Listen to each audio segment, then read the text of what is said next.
In a world filled with hate, we must still dare to hope. In a world filled with anger, we must still dare to comfort. In a world filled with despair, we must still dare to dream. And in a world filled with distrust, we must still dare to believe. If you enter this world knowing you are loved and you leave this world knowing the same, then everything that happens in between can be dealt with. We have to heal our wounded world. The chaos, despair, and senseless destruction we see today are a result of the alienation that people feel from each other and their environment. To live is to be musical, starting with the blood dancing in your veins. Everything living has a rhythm. Do you feel your music? I'm starting with the man in the mirror. I'm asking him to change his ways. And no message could have been any clearer. If you want to make the world a better place, take a look at yourself, and then make a change. People ask me how I make music. I tell them I just step into it. It's like stepping into a river and joining the flow.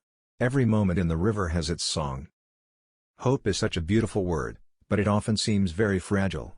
Life is still being needlessly hurt and destroyed.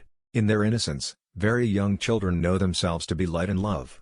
If we will allow them, they can teach us to see ourselves the same way. To give someone a piece of your heart is worth more than all the wealth in the world. Sometimes the heart is so heavy that we turn away from it and forget that its throbbing is the wisest message of life, a wordless message that says, live, be, move, rejoice, you are alive. Without the heart's wise rhythm, we could not exist. A star can never die. It just turns into a smile and melts back into the cosmic music, the dance of life. When children listen to music, they don't just listen. They melt into the melody and flow with the rhythm.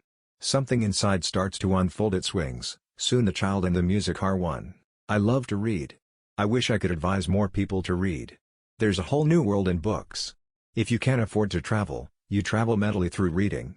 You can see anything and go any place you want to in reading, but for me the sweetest contact with God has no form. I close my eyes, look within, and enter a deep soft silence. The infinity of God's creation embraces me. Children show me in their playful smiles the divine in everyone. I'm going to search for my star until I find it. It's hidden in the drawer of innocence, wrapped in a scarf of wonder. They say that parenting is like dancing.